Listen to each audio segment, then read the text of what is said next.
Tippy time and damies, Top Cat here and welcome back to the channel. Our auto rifles are pretty hot property at the moment.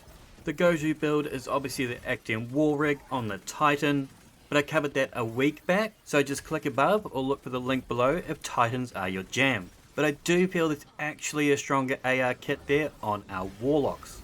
So we're first going to understand the artifact, then pick our arsenal, then back it up with tons of damage resist and more lead in every bullet. With sustained fire we gain a damage resist times 3 when we continuously damage targets with our auto rifles. Once activated, this lasts for 6 seconds for a bonus 25% damage resist. Targeting autoloader appears to reload about 30 to 40% of your mag back every stack. It stacks up higher when you get these kills while surrounded. This will also increase our damage on every stack. Tier 1 is 10%. Tier 2, 13%, Tier 3, 16%, then 18%, then maxing out at 20% damage increase. And with Shock and Awe, our arc final weapon blows, whilst amplified will summon lightning bat jolts. This appears to have a 5-second cooldown on it, so our best ARs are going to be those arc ARs. There's a few to choose from. Sweet Sorrow is a sweet 720 for that close combat. Targeted auto-loading works well on this as we get to max stacks sooner. The Sorrow's Burst is a 600 RPM. I feel it's got the best fire rate to ammo return ratio, allowing us to reload less. We got 3 450 RPMs. We got that Vanguard Shadow Price, which we can get Adept, Prophecy's Prosecutor, which we can enhance, and our exotic Centrifuge. These will suit encounters like GMs where a little more range is required. And the Come to Pass is our only 360 option. Our first 3 options can all roll with that 1 for all perk on them. It's my preferred options on spray and pray weapons, giving us a 35% damage bonus for 10 seconds after hitting 3 separate targets. Our artifact's arc and jolt effect, however, is separate, so hitting 3 targets with that won't activate it.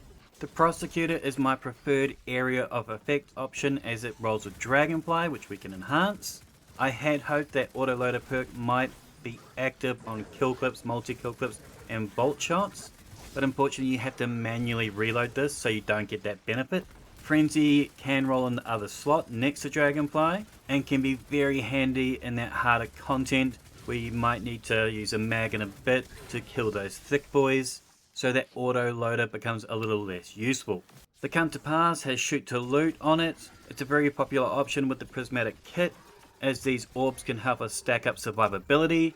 I run Golden Tricorn, but I really do just rely on that 15% damage increase and not stacking it all the way up. But it does also offer us that Psycho Hack Origin trait, which acts much like a weaker Sever effect. The Centrifuge is loaded, but I am seeing some odd numbers here. Our Prosecutor, same 450 RPM, does 1787 in this test room here, and the Centrifuge does the same.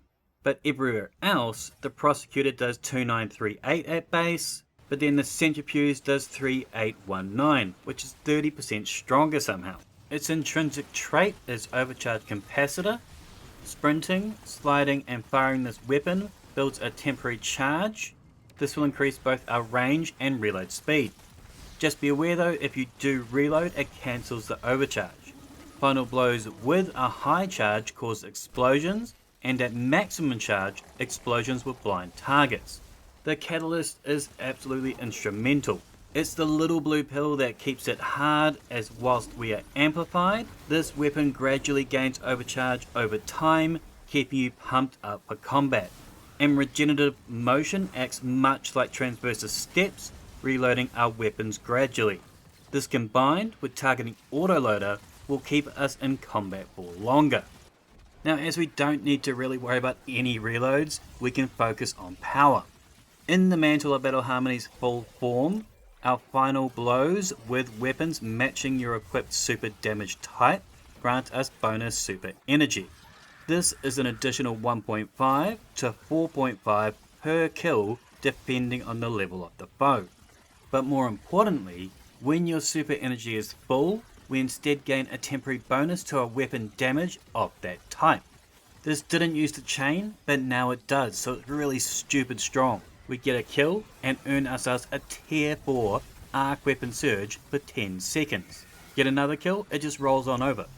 If you compare this to other similar exotics like the Foe Tracer or the Doomfangs, you need to use an ability to get that 25% weapon surge. You don't here, you just slay out with your AR. It just requires us to hold on to that super to slay out with our guns. But if you ever need to use your super, we can get it back using that absorption cell in a little under 25 seconds. We're playing on Prismatic.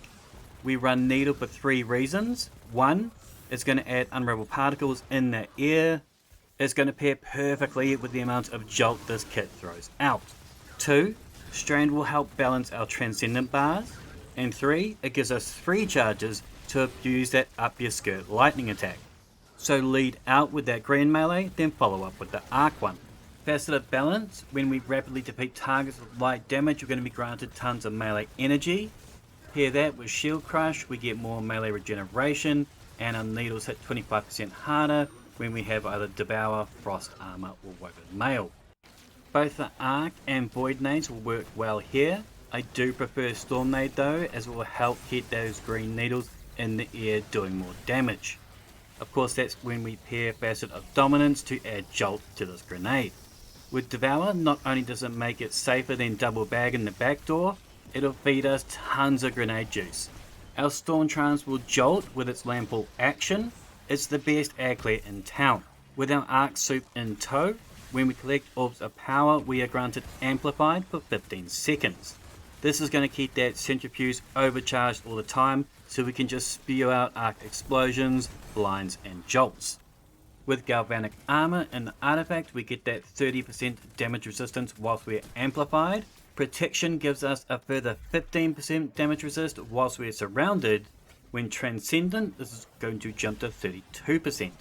With our primary focus on gunplay, with Facet of Solitude, we can sever targets just by shooting them. This cuts their damage output by 40%. And let us not forget, our auto rifle resist gives us another 25% resist. This just makes waving through swarms of enemies so damn easy.